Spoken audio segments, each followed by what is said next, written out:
Cinema.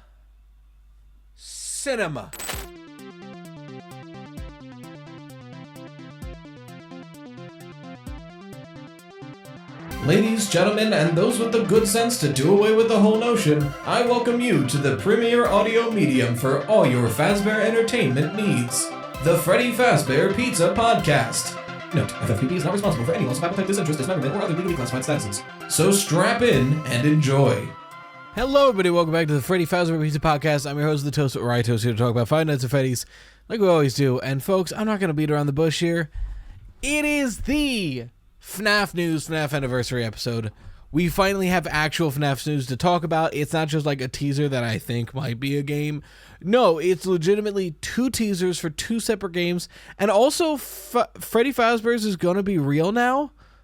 It's a lot. There's a lot to talk about. I just let me walk you through the day. So, I will say, funny thing, next week's podcast is going to be out of date.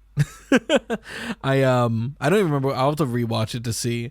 But last week's I recorded it a week ago, and I was like, hey, this is for 3 or 4 days after the anniversary. So here's my prediction for what's going to happen on the anniversary. So that's going to go up next week because there's enough news to talk about that we get to make this video. We get to do the podcast, and I'm offsetting my entire schedule for this. I've got editors waiting for videos to cover because I'm like, look, I know, I'm sorry, but I got to do this first. But I want to walk you through the FNAF Anniversary because it was a trip.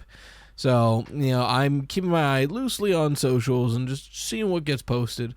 And then we get the pizza post from Scott, and this is the first post that we get in the day.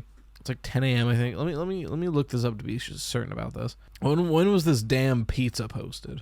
11 a.m. Yeah. So right early in the morning, and look, immediately I was like, oh shit, okay, we're starting to get posts, starting to get teasers, and pretty quickly people see that there's a map overlaid on the pizza. I was like, all right, let me start digging into this. I'll start writing a script. Maybe we'll get a short out by the end of the day. And then found out pretty quickly that the map on the pizza is the American Dream Mall. And people started doing some digging and found that there's some cross promotion here. Maybe we're going to get a pop-up or something, right? Because the American Dream Mall, for those who don't know, is I'll say that for when we go to what it is. Let me keep walking through the day. It's essentially like a mall where you can have attractions based around intellectual property. And that's when I snapped. Okay. I wasn't you can look, I didn't delete any posts, so you can see my posts. I wasn't angry or vitriolic. I was just like, dog, really?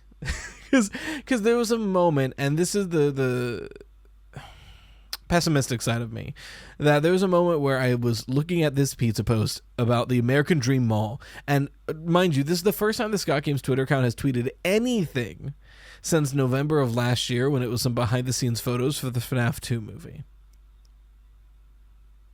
So I had a moment of oh dear God, what if all the teasers were for this? Because okay, and people were right to call me out that was kind of a dumb idea, because the teasers, and by teasers I mean the Spot the Differences that I've been talking about for over a month now, those teasers were from Steel Wool. This post is from Scott Games. Steel Wool did not retweet this post at all. Steel Wool did not, they were not the ones that posted. Scott Games wasn't posting teasers. These are two separate entities, and I think they did that on purpose, at least until more things came out, because they knew how it would have looked if this is what Steel Wool posted. The reason I panicked is because American Dream Mall has a water park. The American Dream Mall has a full water park at it. And all the teasers we've gotten from Steel Wool are FNAF and water park themed.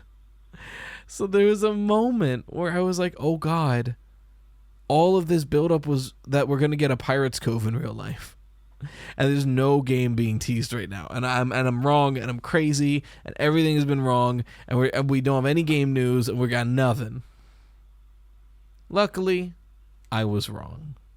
But this is supposed at 11 a.m. So noon, by noon I get to my computer and I rush together a short, being like, look, this is awesome. The idea of a real life FNAF attraction, that's cool.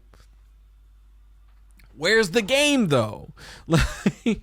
And I posted it at, I want to say 2:17-ish. let me scroll on my Twitter. 2:17. And at 3 p.m. we got game news. So within an hour I was proven wrong, which is so funny how fast that turnaround was. I don't regret it. I think it was really funny that it worked out that way.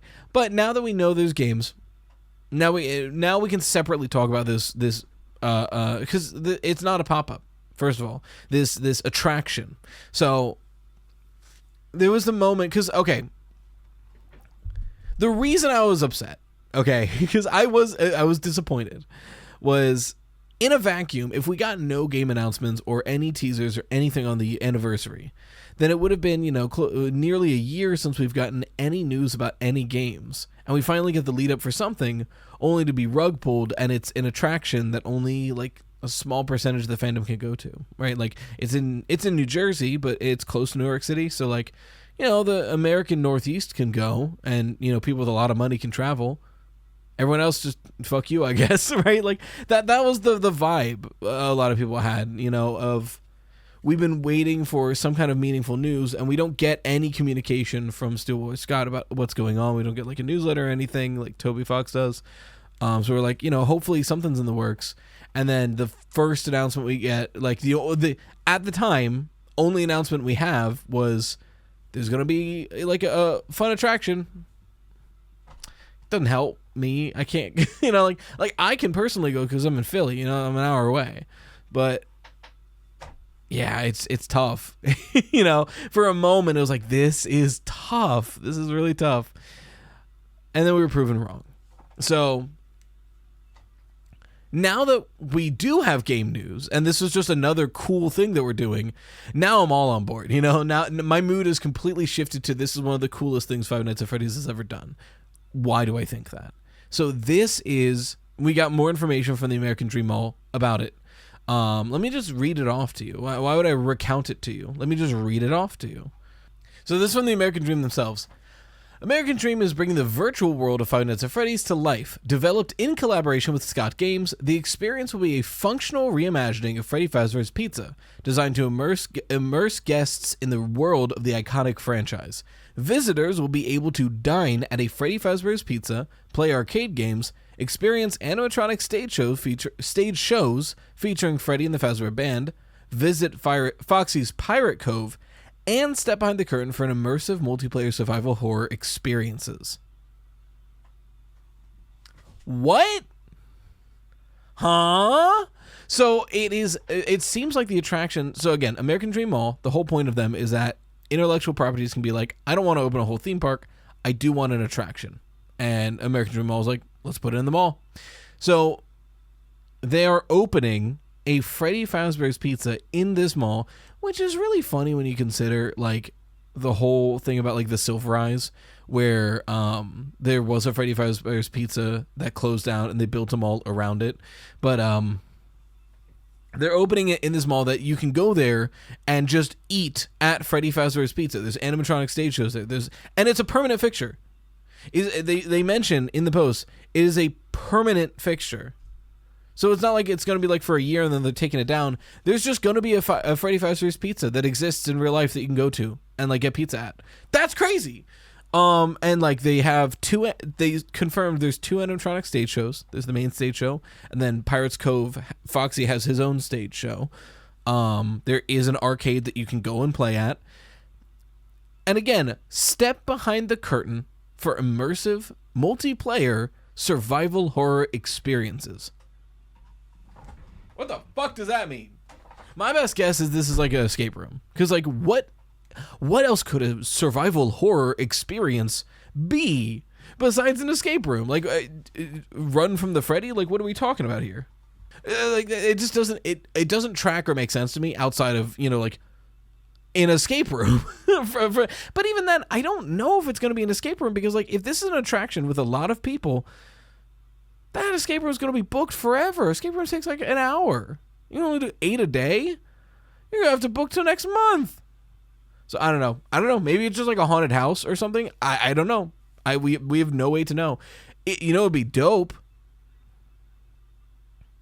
Like a 20-minute experience where you're just in like a security office. That'd be cool. I don't know how they would make that functional for like mass consumers, but I don't know. It's cool. Whatever it is, this is awesome. So immediately this is cool. And I noticed like the logo looks different.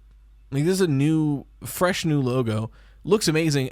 We got people on Twitter. Let me find who did it, because we're already learning some of the artists behind this project, which makes me more and more excited.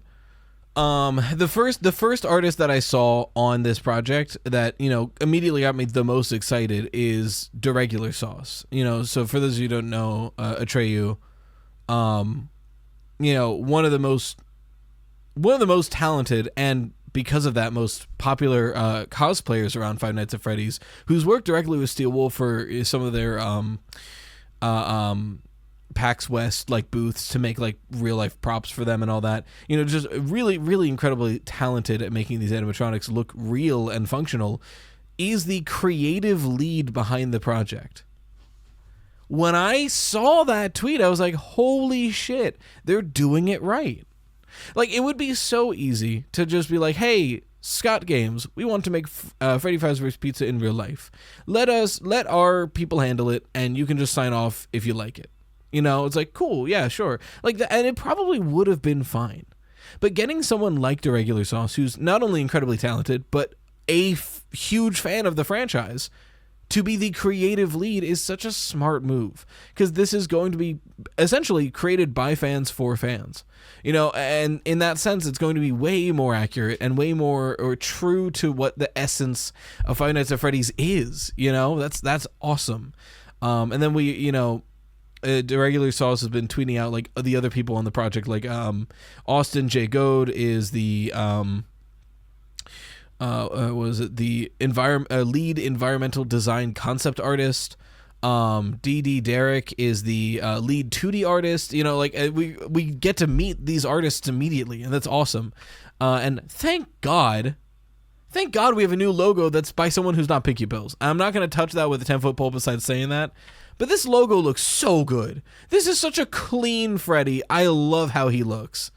But yeah, no, I am so unbelievably excited for it. I will be going. I kind of want to vlog it, but like I don't really know how to vlog, and I would just be using my phone. So like, is that vlogging or is that recording fun videos on my phone? Because I don't have like a camera or anything. I use a webcam to record. So I don't know. I might be less of a vlog and more of just like I'll share pictures to Twitter or something. Maybe I'll line it up with somebody else who is a vlogger who can vlog with me. Maybe I'll reach out to the people I know who are definitely going and are better at vlogging than I could ever be. Maybe I'll just bum their videos and I'll just be in them and be like, hey, I'll just hitchhike, you know? But no, this looks incredibly exciting. I'm going to be going at least once, you know, maybe a couple times. This is really, really cool. And that was how we started the day, you know? And again, there was that moment when that's all we had, and we didn't have details even. We didn't get details for it until 2. Well, no, we had the confirmation that it was an attraction at 2, and we didn't get details until a little bit later in the day.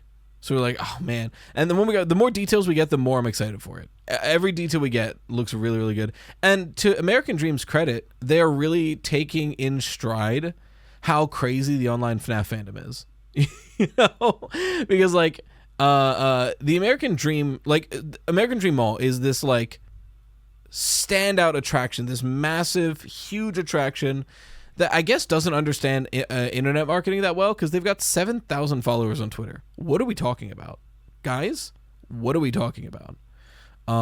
But you know, they've been like retweeting a lot of like FNAF funnies got retweeted by them. You know, Johnny Blocks is getting retweeted by them. They're really embracing this like online community, which I guess they just haven't really been posting good stuff online yet. I don't know. It seems crazy to me how small their Twitter account is for how big of a company and big of an attraction they are, but I don't know.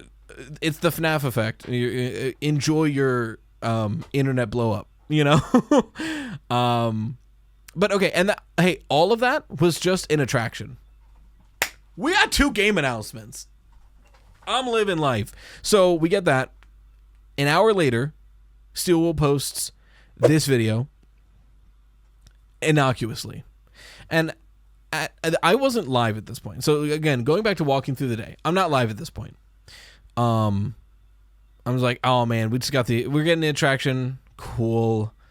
I hope we get game news. You know, that was kind of where I was at. And then I see this post about Vanny. And everyone starts freaking out because Scott Games retweeted it. It was like, whoa, what? Why? What? Why did Scott Games retweet a random guess the character from Steel Wool? And you look at 10 seconds in, and there's a pretty obvious glitch there with something being teased. When I saw that video, I hope it didn't gesture this way. Whatever. When I saw that video, I literally went to my wife. I was like, hey, can I go live for a couple hours?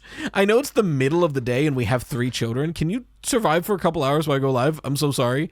You know, and she was, and you know, love my life. She took care of it. You know, she was like, yeah, do what you got to do. So I went live and I was like, hey, what the fuck's going on, guys? I did a co-stream on YouTube. This is the first time I streamed on YouTube since like Secret of the Mimic came out. I was like, what the hell is going on? And, you know, we took it apart and we photoshopped this out of the frames of that video. You know, we tried to, like, take all the individual pieces and puzzle them together, black out any of the unimportant information, like the vanning in the background, the colors and stuff. And that seems to be the best we're getting. There's definitely, like, the gap in the chest is bigger than I think it is, but you can't close that because it doesn't line up. There's still, like, something in between there. But, like, who the fuck is that? You know?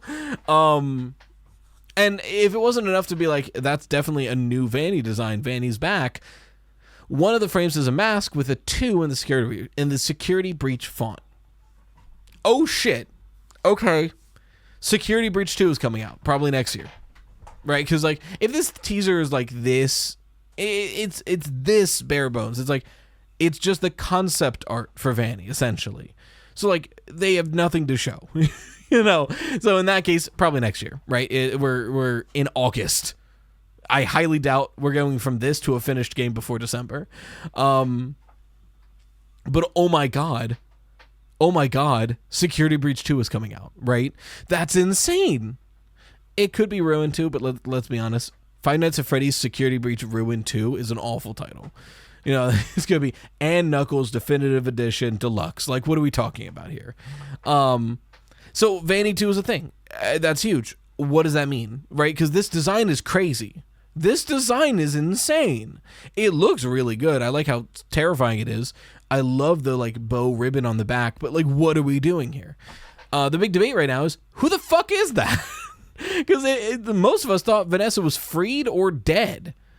The idea that Vanessa is still Vanny and that story's not finished, huh? I guess it's the 50-50 security breach, but that would imply that either the burn trap ending is canon, Gregory got recaptured and never escaped, which is crazy, or the van ending is canon, which I really don't think. If the big reveal of this is going to be that the van ending of security breach is the canon one, dog, what are we doing? You know? And if the burn trap ending is canon, oh my God. I was supposed to save this for the ad, but I'm thirsty. Brief interlude. This podcast is brought to you by GamerSupps. Use code RyeToast at checkout to get 10% off your entire order. They have caffeine and non-caffeine flavors. They also have GamerAid, which is their hydration formula. It's got some creatine in there as well. I've been using it when I work out. I think it's been working. I'll be honest. Creatine, I don't know that much about it. I did some research, and the studies that I found are like, you know, it's still kind of new, kind of inconclusive. Some people say it helps with hydration. Some people say it helps with focus, but nobody says it's dangerous as long as you know, drink a normal amount of it, like the recommended amount. So, like, you know, it makes me feel better when I work out, but maybe that's a placebo. I don't know. And then they also have AFK, which is their sleep drink aid. You know, they have magnesium in it. It's with or without melatonin. And I've tried some of their flavors.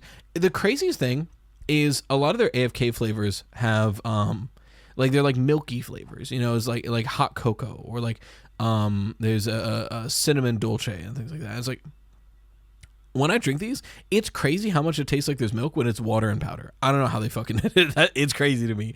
It, like, threw me off. I was like, huh? Regardless, I do genuinely drink this stuff all the goddamn time. I drink it for energy in the middle of my day for a pick-me-up. I drink, like right now, hey,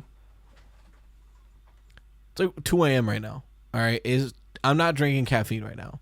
But luckily, they got caffeine-free variants of all their flavors. So like this right here is caffeine-free, and it's really good.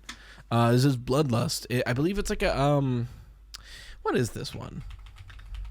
Hey, GamerSupps, can we start putting the flavor on the packaging? They're getting real better at putting the flavor in the listing. You can see right at the top.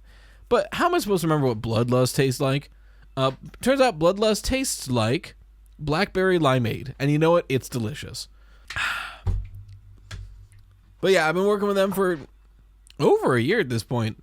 They don't, just to be clear about how I like being upfront with sponsorships. They don't pay me to say anything. I make money. I get a cut anytime somebody uses my code. That's how the payout structure of GamerSupps works. So if you use my code RyeToast for GamerSupps, you get 10% off your order, but I also get a couple bucks, and it's pretty cool. It helps me pay the editors on this channel.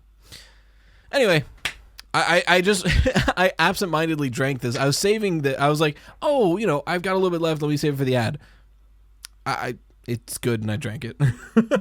So, like, the big question is, who the hell is this Vanny? If it's Vanessa, one of those endings has to be canon. Burn Trap, bad ending where Gregory's captured, Van ending. Because in the Fire Escape ending, Vanessa dies. In the bad Vanny ending, Vanessa dies. And in the good Vanny ending, she's freed of Vanny. She leaves the mask behind.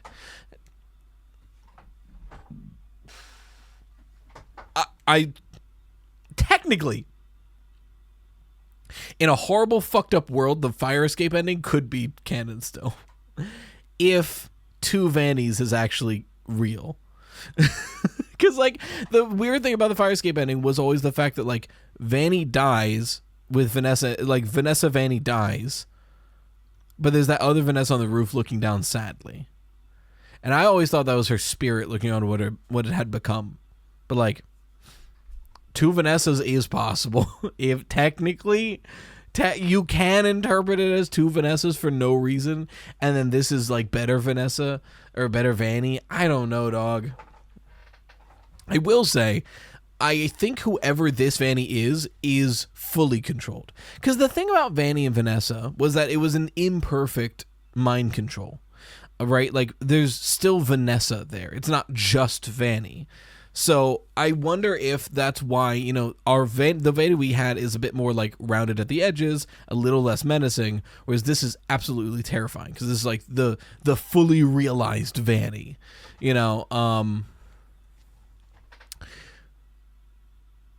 But again, who the hell is it? So if it's Vanessa, one of those endings is canon. If it's not Vanessa, who are we talking about? A lot of people were saying Cassie. But if it is Cassie, it would have to be a time skip because, like, that's not what a 10-year-old looks like. That's crazy, But at the same time, I don't feel a time skip makes sense right now. I mean, for one, it's still weird to introduce, like, a little girl character, and then in the very next game, it's like 15 years later, and she's in, like, a Catwoman latex suit. That's still kind of weird, dude. But regardless of that, narratively, I don't think a time skip makes that much sense here. I mean, maybe if we had to wait for a new Pizzaplex to be built, if that's what's going to be going on in Security Breach 2. But, like, at the end of Ruin, Gregory finally gets into contact with Cassie. It's like, Cassie, thank God you're alive. Okay, get to this elevator now. And then the elevator falls, or she never makes it there, depending on what ending is canon there. Gregory knows Cassie's in the basement. She was going to the elevator. She didn't make it up. I gotta go get her. Especially if you think that the end of the walkie-talkie conversation where he has that turn of like, we can't let you up, and the elevator drops. If you, like me, think that's the Mimic retaking over the radio signal and pretending to be Gregory again, because of that, like, static we hear, which gets doubled down in Secret of the Mimic, then Gregory's last thoughts were, okay, cool, I think she's making it up, and then she doesn't. So in that moment, we have Gregory, someone helping Gregory, at least one person, and they both know Cassie's down there and needs help. Why would there be a 10-year time skip?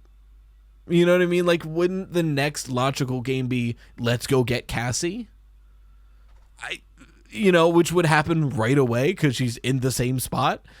So I don't see it being Cassie, I don't see a time skip making sense right now in the narrative. Because there are time skips in FNAF, and they often make a lot of sense. Like, Springtrap only really works with a time skip, because William Afton needs to rot in a back room for like 30 years to look like that. So I don't see a reason for a time skip yet. So it gets back to, who the hell is this? My best guess right now, and I'll go back and forth in it. Maybe Vanessa did survive and Burn Trap ending is canon. Right now, my best guess is that this is a digital manifestation of the Vanny mask. And I'll go much more into this. I've already scripted out a couple videos about exactly why I think, a lot of, if you watch this podcast episode, the next like 3 videos you're going to have a good idea of what I'm going to get into.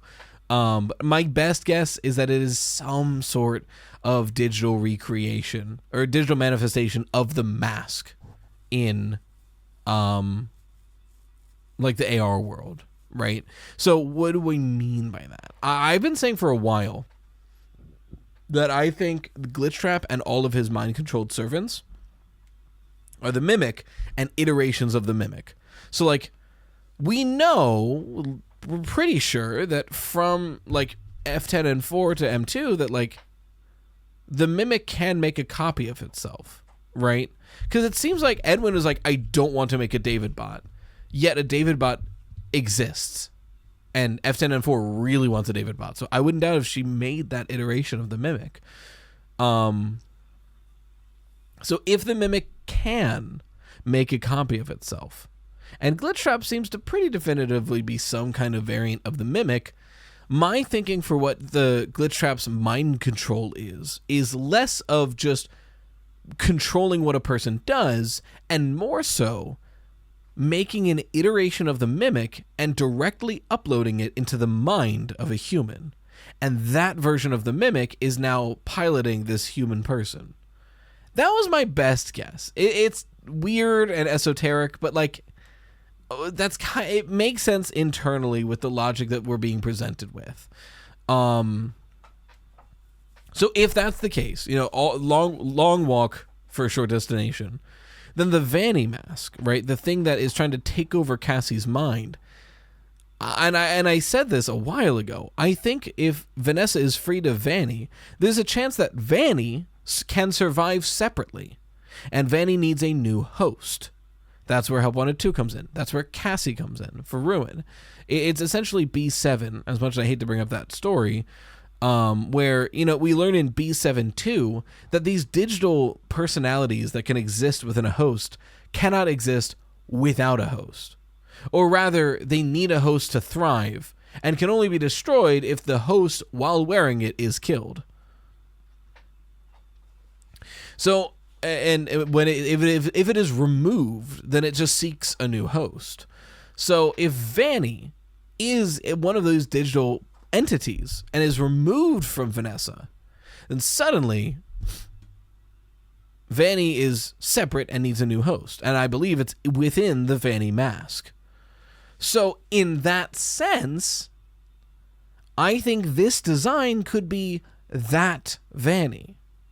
In the digital space, in the AR space, or whatever you're looking at, without a host, that's Vanny's true form. That's the thing that takes over the mind of whoever's wearing the mask.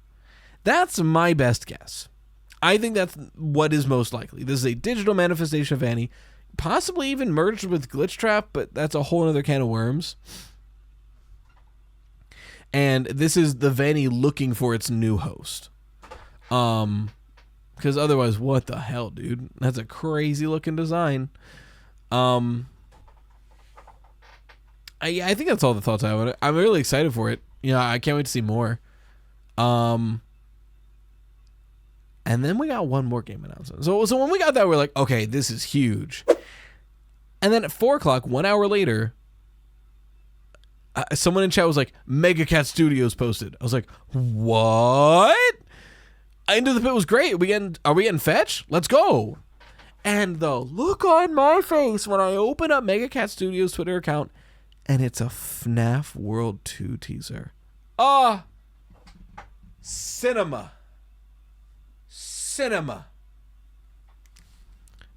Always bet on FNAF World 2, baby. Oh my god. Now, okay, again, and technically it's not confirmed, but we here's the image. It's really hard to get any meaningful decryption. So at the bottom, there's some kind of text. But I don't think you can Photoshop your way through getting that text to be more clear. This is the best we got it. And all you can really make out is FNAF and the letter R, maybe a letter D after that. But wouldn't you know it, FNAF World fits in that spot perfectly. So that plus the FNAF World styled characters plus the like red glitchy effect that's similar to Old Man Consequences. It's FNAF World 2, guys. We don't got to overcomplicate this. That's crazy though. It's FNAF World 2, dog. Oh my god. Hey, fuck yeah. It's FNAF World 2. You know, it's something that everyone's been like kind of semi-joking about, semi-really excited for. I'm really excited for it. I think this poster also kind of gives a lot away. You know, this is like the most information we have about a FNAF game right now, I want to say. Because like, if you look at it, we have the main Freddy's gang in the middle looking up, and we have the like other animatronics looming looking down. To me, this is like classic movie poster shorthand for protagonists versus antagonists, right? Like determination and we're gonna fight, and like a looming threat. Like that just makes sense. But the crazy thing is who the antagonists are, right? It is Mangle, Balloon Boy, and the Marionette. Those are the antagonists, and the Freddy's gang is fighting against them. That immediately alarm bells. Because, to me, this is the balloon circus that's been like getting kicked around and teased for years with merch and everything. You know, I've been saying that like Princess Quest kept Vanessa's mind locked away. I've been saying, a lot of people have been saying that Balloon World, that like arcade machine we find in the nook of the daycare, was the machine that held Gregory's mind, and it gets beaten before security breach. That's why Gregory's freed of GGY. If our antagonists are Balloon Boy, the Marionette, and Mangle, you know where they all fit perfectly? A circus. Almost like the circus we see at the beginning of Balloon World, and the same circus we see alluded to at the end of Ruin in the Brazil ending, when Cassie finally submits to the mask and sees Gregory, Helpy, and Vanessa looking off into the hill with balloons coming up. I've been saying for like over a year, coming on close to 2 years, that I think the Brazil ending is canon because the next game for Cassie is going to be breaking her out of this mental prison the mask has put her in by breaking her out of this Fall Fest carnival. And it turns out, I think that that's what FNAF World 2 exactly is going to be. It's going to be us playing FNAF World 2, but the meta layer of FNAF World 2, just like FNAF, because FNAF World 1, we're playing FNAF World, but the meta layer is we're setting up Happiest Day. FNAF World 2, we're playing FNAF World 2, but the meta layer is Cassie's breaking out of Vanny's control. I really think that's the case. I think that's what we're going to be seeing here. Now, there was a moment where I thought both of these were the same game. The Vanny design and FNAF World 2.